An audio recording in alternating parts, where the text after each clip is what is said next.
Assalamualaikum warahmatullahi wabarakatuh, sahabat Air Movie. Melanjutkan dari episode sebelumnya, setelah kedatangan Naiman ke markas perang yang dipimpin oleh Ismihan, hari itu kita diperlihatkan dengan ritual yang biasa dilakukan oleh bangsa Mongol. Naiman yang bangkit dari dalam kubur memerintahkan nokersnya untuk menyiapkan kuda untuk pergi ke suatu tempat. Sementara itu, di kamp pengembara, Osman berkata kepada para Alpen setianya, Naiman pasti sudah tiba di markas dan menanyai yang lain. Para nokers juga pasti sudah pergi ke suku-suku. Lalu Konur mengatakan, kau mengatakan apa yang perlu kau katakan, Beim, tetapi para B tidak mendengar tentang gerakanmu. Mereka dikepung tanpa alasan. Seketika Osman mengatakan, menjadi benar tidak akan menyelamatkan orang miskin. Kita akan menebus kesalahan yang dibuat bersama. Tapi Naiman adalah orang yang cerdas. Dia tahu bahwa pasukannya akan semakin lemah jika dia ingin merebut suku satu persatu. Dengan demikian, dia akan memerintahkan para B untuk membubarkan pasukan mereka. Lalu Boran bertanya, Beim, apakah menurutmu para B ini akan membubarkan tentara? Dan Osman menjawab, jika hal-hal yang kita katakan terjadi, jika Naiman membagi pasukannya dan menempatkan mereka di sekitar suku, para B harus menerima ini demi rakyat mereka. Tidak lama Besungur datang memasuki tenda seraya berkata, Beim, Candar di utara, Karasi di barat dikepung oleh pasukan Naiman. Para B tidak berdaya dan Naiman telah pergi meninggalkan markas, Beim. Mendengar ini Osman mengatakan, kalau begitu Naiman mungkin datang ke sini. Tempatkan penjaga di sekitar. Kemudian Besungur pun pergi untuk menjalankan perintah. Lalu Osman mengatakan lagi, jika mereka tidak membubarkan pasukan mereka, dia mungkin ingin menghancurkan suku mereka. Karasi B dan Candar B tidak akan mengambil resiko. Lalu Boran mengatakan, jika mereka membubarkan pasukan mereka, 40.000 nokers, Beim, bagaimana kita bisa mengalahkan mereka? Semuanya sudah berakhir, ha Beim? Namun Osman mengatakan, tidak, dia akan meminta emas, dan kemudian dia akan memberi mereka waktu. Tapi para B harus menerima ini. Boran, kapan itu berakhir sebelum kita mengatakannya? Kita akan membakar tanah ini. Kita tidak akan memberikan sebidang tanah atau sebongkah emas kepada Naiman. Sekarang mulai persiapan dan dengarkan aku baik-baik. Sementara itu, di Yenisehir dengan penuh amarah, Ismihan berkata, Naiman mulai mempertanyakan kita. Dia memberitahu kita tentang persyaratannya dan kalian mendengarnya. Lalu Yakub mengatakan, apa yang kita dengar bukanlah alasan untuk tunduk, Fede Sultan. Seketika Ismihan mengatakan, Naiman berdiri depan kita dengan gerakan. Yakub Bey, dia bilang, pasukanku ada di depan pintu tanah kalian. Mereka menunggu tandaku. Kalian mendengarnya. Dan ini adalah berita yang dikirim oleh pembantu kalian.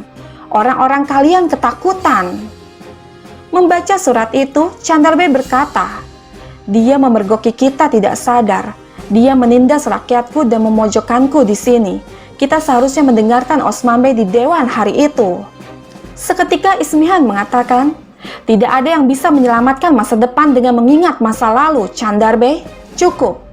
Kita akan mengatasi masalah ini bersama-sama. Karena kita terpojok, maka inilah saatnya untuk menjatuhkan pedang kita dan bertarung dengan pikiran kita. Mendengar ini Yakub bertanya, menurutmu tidak ada cara lain selain setuju, Fede Sultan?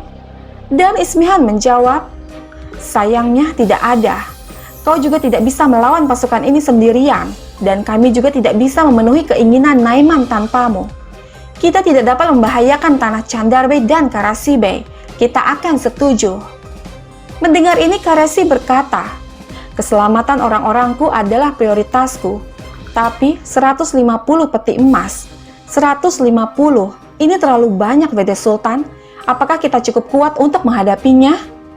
Dan Ismihan menjawab, kita akan cukup kuat bahkan jika sekarang kita tidak kuat.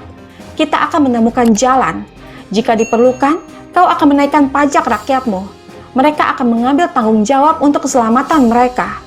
Emas bisa diganti, tapi nyawa? Lalu Karasi berkata, jika aku membayar pajak yang diminta Naiman, rakyatku akan mati kelaparan. Pasti ada jalan keluar lain. Namun Ismihan mengatakan, "Percayalah padaku, Karasibe, penindasan Mongol lebih buruk daripada kelaparan. Konya akan membantu orang-orangmu." Lalu Karasi bertanya, "Akankah Konya membantu rakyatku, membayar pajak, atau memberi kuda? Apa yang akan kita lakukan, Vede Sultan?" Dan Ismihan menjawab, "Sudah kukatakan padamu tentang gerakanku. Kita akan mengatasi masalah ini dengan cara tertentu." Sahabat kita beralih lagi ke kamp pengembara. Osman berkata kepada Konur, "Kamu akan mendeteksi rute peti emas yang akan menuju Karasit, Candarit, dan Germianit." Lalu Konur bertanya, "Akankah kita menembak mereka?" Dan Osman menjawab, "Ya, kita akan melakukannya. Kita akan menembak mereka. Siapkan peta, ayo." Kemudian Konur pun pergi untuk menjalankan perintah. Menyaksikan ini Boran bertanya, "Beim, apa yang akan kita lakukan dengan emas itu setelah kita mengambilnya?" Dan Osman menjawab, "Mereka akan menaikkan pajak untuk mengambil emas, dan pajak akan membuat orang miskin. Kita akan mengembalikan emas itu kepada pemiliknya, kepada orang miskin. Tingkatkan kewaspadaan, dan tempatkan pemanah kita di atas bukit." Kemudian Boran pun pergi untuk melaksanakan tugas. Lalu Osman berkata kepada Gubrus, "Tempatkan perangkap di sekitar suku. Naiman mungkin memainkan permainan dalam perjalanan ke sini. Mari kita berhati-hati." Kemudian Gubrus pun pergi untuk menjalankan perintah. Tidak lama Turhan datang memasuki tenda seraya berkata, "Beim, kami menerima berita dari pemanah kita. Naiman sedang dalam perjalanan ke suku." Mendengar ini Osman mengatakan, "Jadi, Naiman datang ke suku kita? Hah? Biarkan dia datang. Kita selalu siap." Sahabat kita kembali lagi ke Yenisehir. Ismihan berkata, "Konya telah menerima berita itu. 75 peti emas dan 5.000 kuda akan disediakan oleh perbendaharaan Sultan Aladin. Kalian akan memberikan sisanya." Lalu Yakub mengatakan, "Aku akan memberikan 40 peti emas dan 3.000 penunggang kuda." Kemudian Chandar berkata, "Vede Sultan benar, sekarang kita tidak bisa egois. Kamu akan memberikan apa yang bisa kamu berikan sekarang, Karasi Bey." Lalu Karasi mengatakan, "Ewalah, Chandar Bey. Tetapi, bahkan jika aku meminta kepada orang-orang sukuku satu persatu, aku tidak dapat menemukan 20 peti emas.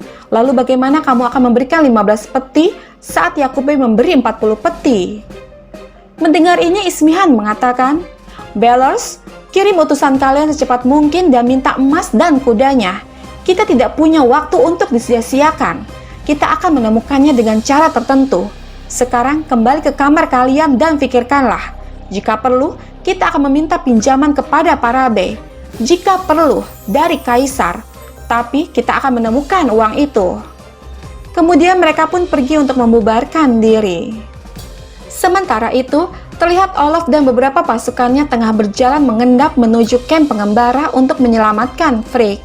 Dia berkata kepada Frodi, "Kamu akan menunggu di depan, dan ketika tanda itu datang, kamu akan menyerang. Aku akan mengambil Frigg dan aku akan membakar suku dengan orang-orang di dalamnya." Tidak lama Den datang seraya berkata, "Olaf, ada berita dari penjaga. Naiman akan tiba di suku. Apa yang akan kita lakukan sekarang, Olaf?" Sahabat kita beralih ke Bala dan Malhun yang tengah menyiksa Frigg di tenda penjara untuk diinterogasi. Dengan terus menamparinya, Bala berkata, "Sudah kubilang, Frigg, hari perhitungan telah tiba. Kamu akan membayar untuk apa yang telah kamu lakukan." Lalu Frigg berkata, "Bunuh aku, bunuh aku."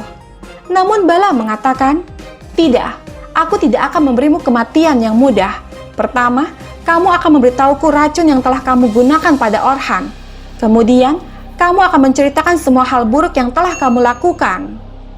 Mendengar ini, Frigg bertanya, "Racun? Aku tidak meracuni siapapun." Seketika Bala menamparnya lagi seraya berkata, "Pembohong, katakan padaku, siapa yang menyiapkan racunnya? Siapa yang menyelundupkan racun itu ke suku ini? Kamu akan memberitahuku segalanya."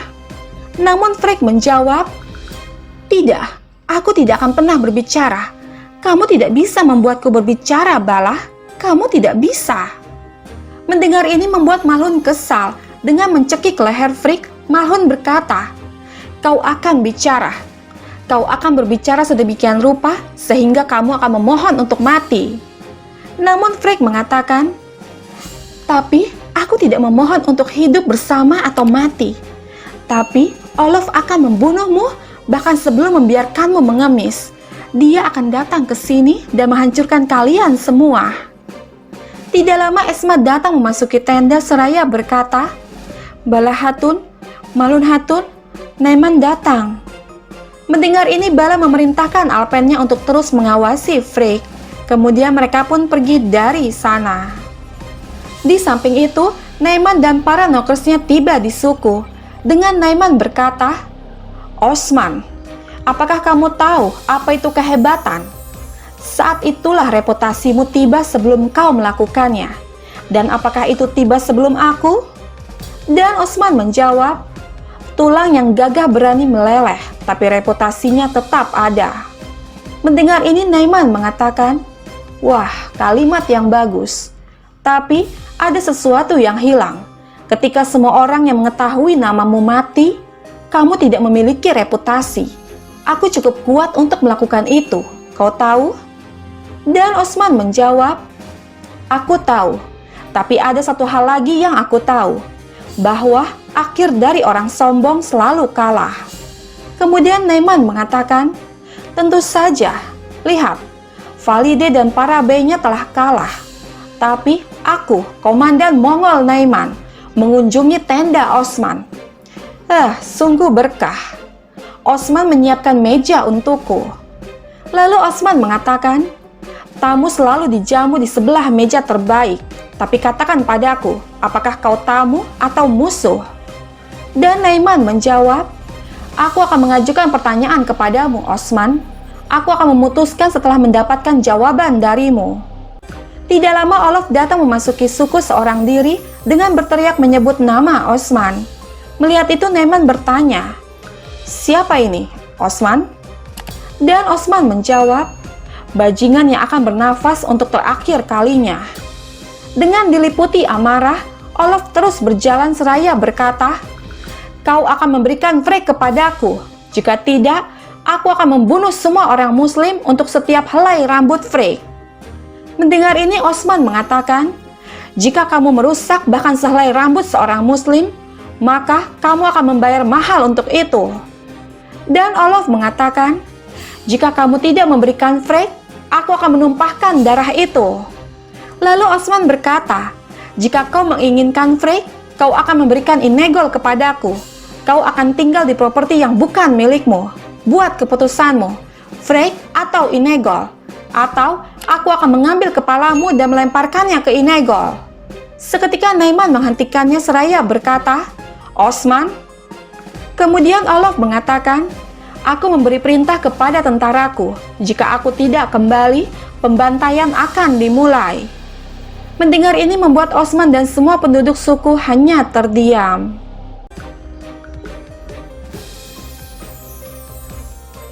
Sahabat, bergabunglah terus bersama kami untuk mengetahui kisah selanjutnya.